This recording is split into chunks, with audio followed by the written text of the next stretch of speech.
irmãzinha, um casal, Maria, Celita, nenhuma família é natural. Uma mora em Itacira, a outra residente em Salvador.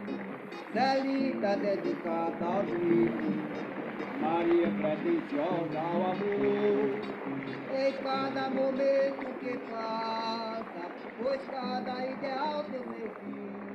I was born in Lavras, the diamond region of northeastern Brazil, nearly 80 years ago, in 1898, I believe.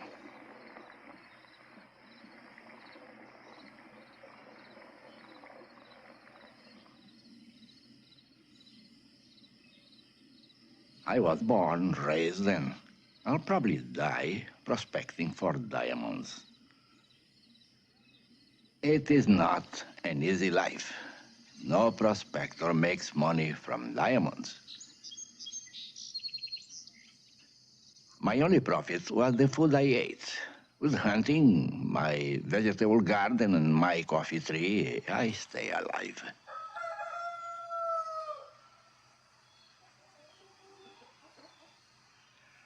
My two sons, João and Almi, have grown up and left me, seeking their fortunes in São Paulo, just as I left my family to seek diamonds on my own.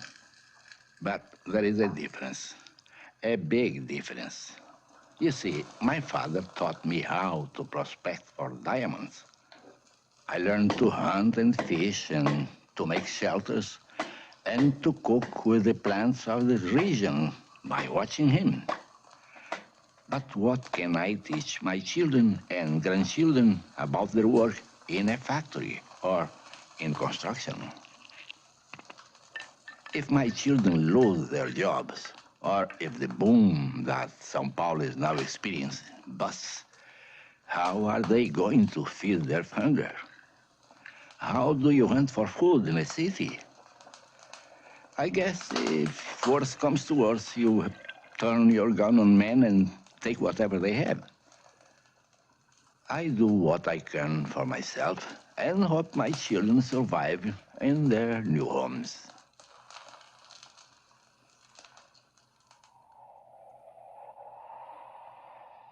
When I was young, a long time ago now, diamond fever swept the region. It was an exciting time. The towns and cities and the region were full of people. The towns had movement, excitement, people coming and going. Pianos were imported from Europe and carted in by donkey. Laundry was sent to Paris for cleaning. And I can remember the bands that played every afternoon in the parks. In the 20s, the towns here were as modern as any in the world. We had sewers, electricity, and the telegraph line. People from all over Brazil were abandoning their farms and families to look for diamonds. We don't mine diamonds, but look for them in rivers and dried riverbeds. At one time, we used to dive down into the lakes, but it was dangerous, and many drowned. Now we mostly dig out the riverbeds. Diamonds are heavier than all other stones, so they can be sifted and strained and separated out of the gravel and sand. It can either be done with wooden basins or metal strainers. Sometimes we attack old riverbeds and hope we hit what was a bend in the water's course. There, the diamonds would have been carried into the shoulder of gravel at the lightest sand and water, swung around the turn and flowed on.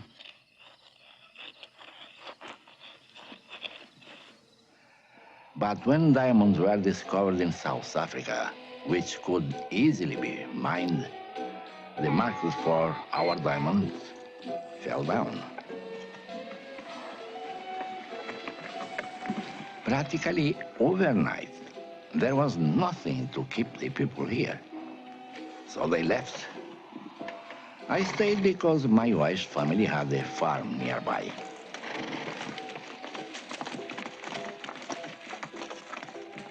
For a while it was pretty rough. Cangaceiros, gangs of bandits, fought over the towns. Once, over 1,000 men rode into town and raped what women they could find, and ran children through with their swords and threw them away like garbage.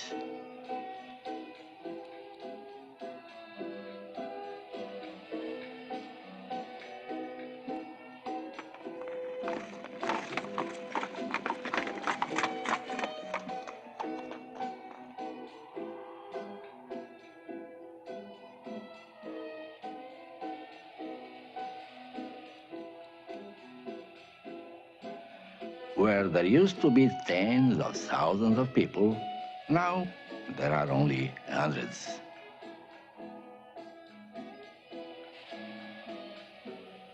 Where the bands played in the town squares, now only the wind can be heard.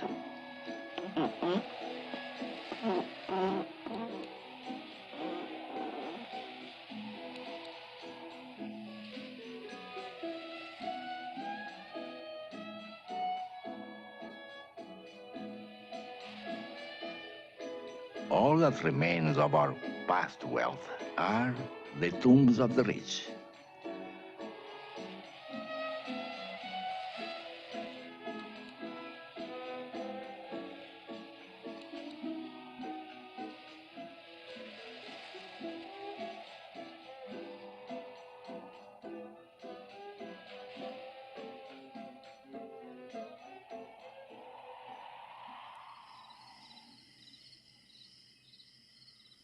Prospecting here was always a matter of luck, hit or miss, with thousands of men working at a time. Nothing comes easily here. We had to channel the rivers and dig out whole cliffs to find an old riverbed. I've gone months, and once or twice even years, without finding anything of value.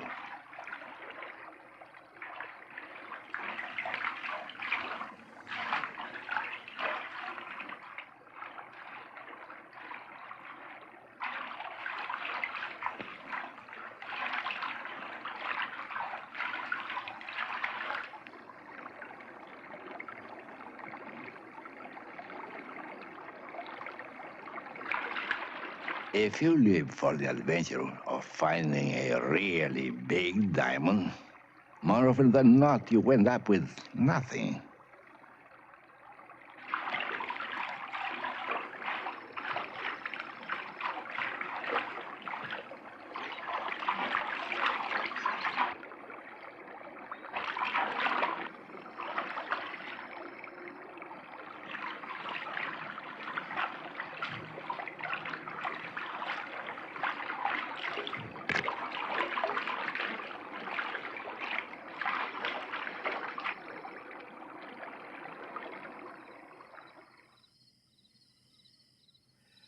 When a drought comes, even the rivers dry up, and the region becomes a desert. This is a lonely area. We are the remnants of the thousands who left. But even before the prospectors came, there was a civilization here.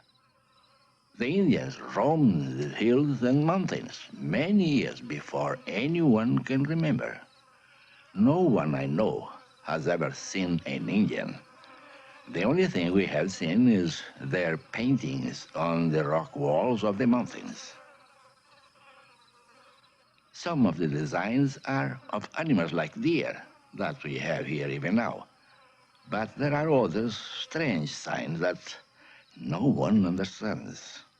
Where the Indians went, no one knows. Perhaps they left during a particularly bad drought and never returned. Maybe they were killed off. But whatever, Only the names of the towns and the cave paintings remain. There aren't many people left in the area. But once a year, I can walk for days through the hill to the Romaria, the pilgrimage to Bom Jesus da Lapa. It's like the old days. People like to pasear, to travel, to see things, and a religious pilgrimage is as good an occasion as any. The water in the cave at Lapa is thought to have healing powers. Many come on the pilgrimage to be cured. Superem benignos e extenda, a que plenitude não divine benedictionis e funda. Onibus cumulatus felicitatem vitam consequatur aeternam, per Christum Domini nostrum. Amém.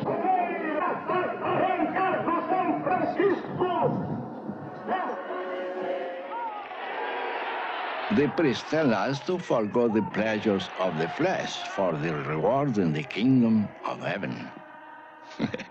But who can wait that long, even if you are as old as I am? Poderoso, Pai e Filho e Espírito Santo. Amém. Este povo que serve, este povo que procura, podemos gritar de coração na liberdade dos filhos de Deus. Viva meu Senhor!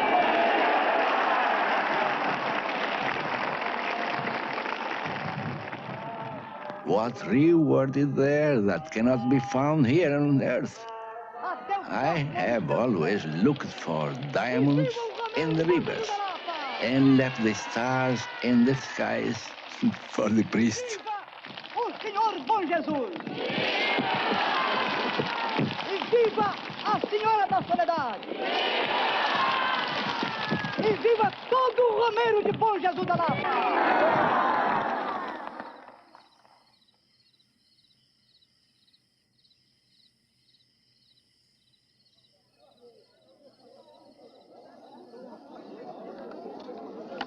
We have a patron, a boss, who gives us a little money each month for provisions. And in return, we have to sell him any diamonds we might find. We can't sell to anyone else. And then he undervalues the diamond. And we end up with very little. Ô, meu patrão. Linda pedra do nosso senhor, bem? Trouxe uma linda pedra aqui para vender o senhor. Mas você lavou a jega. Ô, rapaz. Opa. Ótima pedra. Essa pedra, boa. 3 milhões eu vou fazer pro senhor. É o último preço. Vamos pesar para ver esse negócio aí. Boa pedra essa. Mas pelo que estou vendo... Once I found the diamond, and my patron gave me 100 contos. And he deducted 90 contos for expenses. And then I know for a fact that he sold it in Rio de Janeiro for 10,000 contos. I got 10, he got 10,000. Muito agradecido. É pouco, mas eu vou me virando. Então até logo, patrão. Até logo.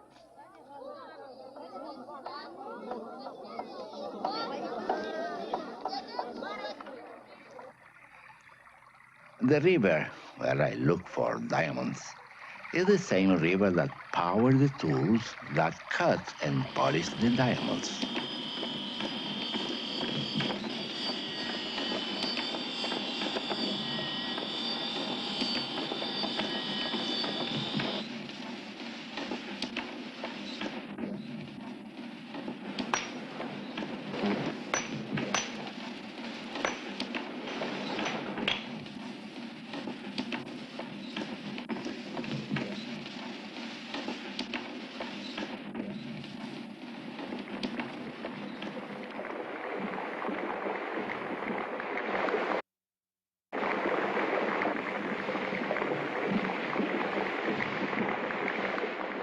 Without the water of the rivers, there could be no life here.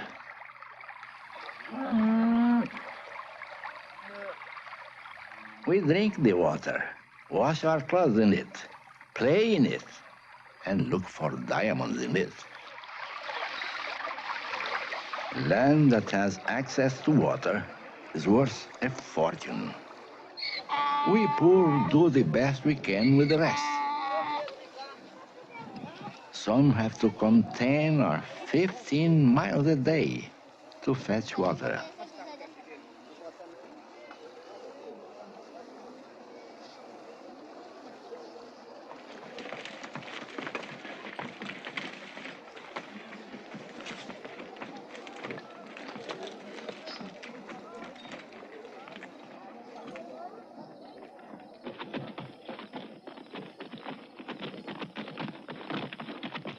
To carry the water, you need barrels. Here we make what we need.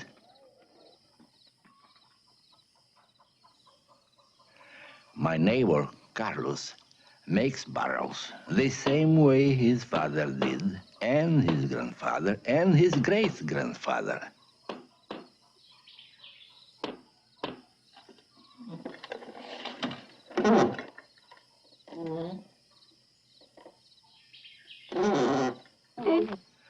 Just as his father taught him, he teaches his son to make barrels.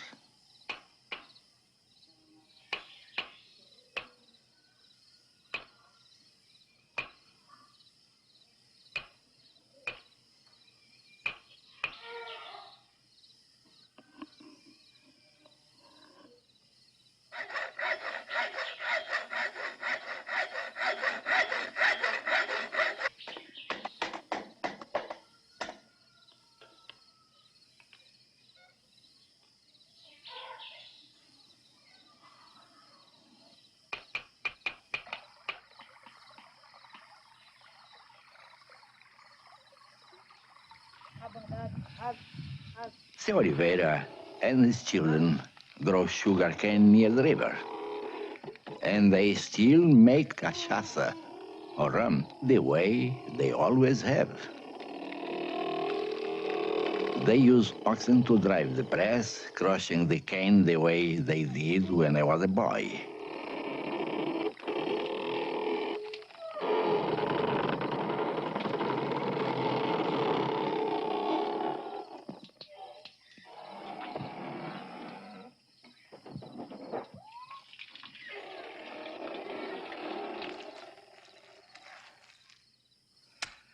The mud of the rivers makes the walls of our homes.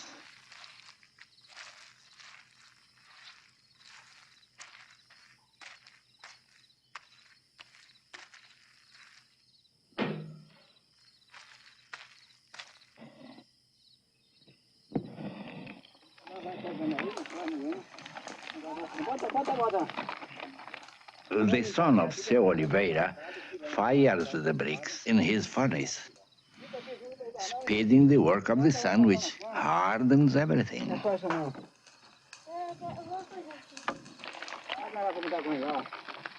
The fired bricks are sold in town so that we can build our homes the way we always have.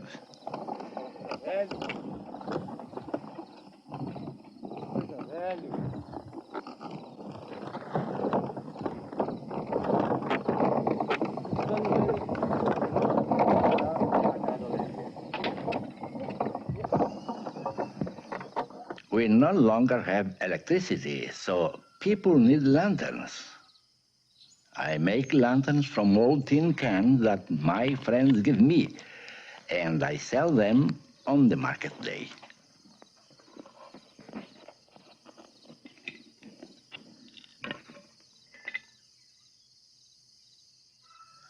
I work all week to have something to sell Saturday morning in the feira, the market. I also look forward to seeing friends and finding out what is going on. People come from miles around to buy and sell. Until a few years ago, the market was where we learned what was happening in the country. Now, some of my friends have small radios that run on batteries. I guess I know more about the rest of the world than I ever did.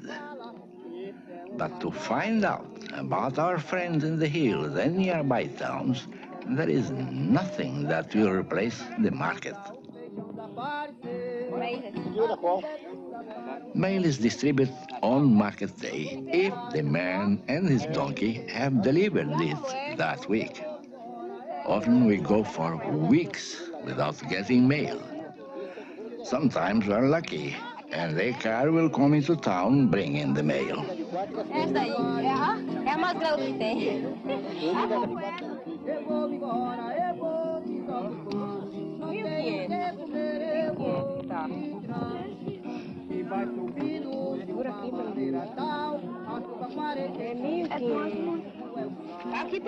We have market day every week, but when we are lucky, maybe once in 5 years, we wake up and find that the circus has come to town.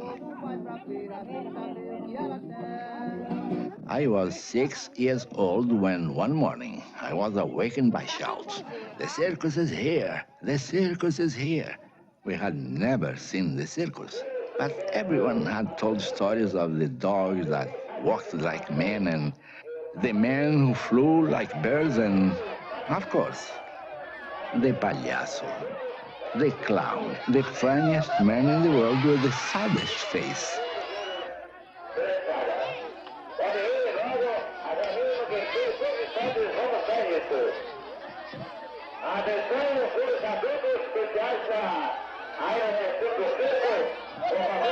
Quantos deuses existem? Quantos deuses? Sim, eu sei. Ah, tá, eu sou católico. Muito bem. Eu sou católico e apostólico e irmão da besta romana.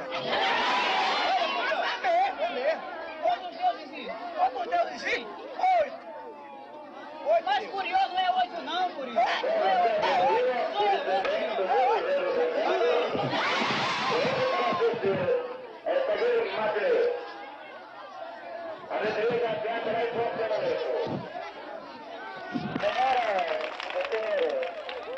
Não deixe de assistir o nosso último definitivo espetáculo nesta cidade. O espetáculo do Despedida. O espetáculo é para você estar vendo uma carta dele sem perder a cobertura. O espetáculo que vai ficar gravado no coração de todos. Triguinho, olha, bicho, vamos pular dentro de uma pedra, pula! Pula, rapaz, pula! Triguinho! Pula, pula! Pula, não pula não, senhor! Pula! Olha, Stringuinho, pula! Pula, rapaz, pula, senão ele derriba a escada. Vamos, pula! Quero que você pula. Vai virar, tu pula logo! Pula, vai, senhor, pula! Pula logo, pula!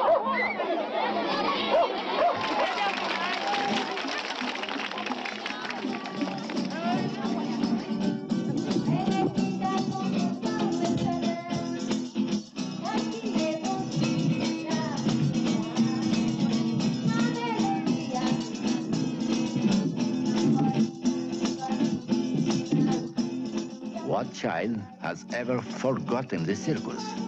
What adult has remembered his childhood without remembering the circus? For us, living hundreds of miles in the interior, the arrival of the circus was the most fantastic event in the world, a dream come to life. We still go about life the way we always have, but things are changing. The roads are bringing in new people, new ways of doing things. And there is talk we may get our electricity back again when the new mayor takes office. They say the new mayor wants to improve the town. We'll see. The old mayor will not spend the money. He said, what do they need lights for? They have their cachaça to lighten their nights.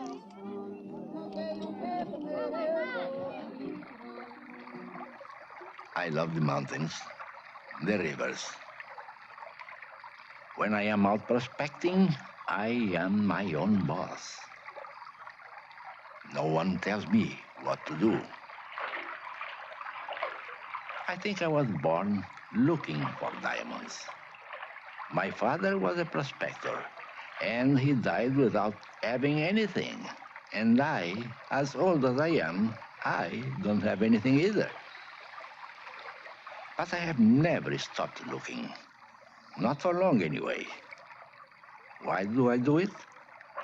Because I like it, and it is what I know best. It was exciting when I went to town and got money. I would buy good clothes, a good hat, good boots, a good revolver to put in my belt, and then I would go partying, drink beer, wine, cognac, and sing and dance and party some more. And then, when the money was gone, I would go back to the river and look for more. Where is the prospector who invests his money, buys land or a good house? They do not exist, I tell you. He is a man without a future, only living for the day. But there were some good days.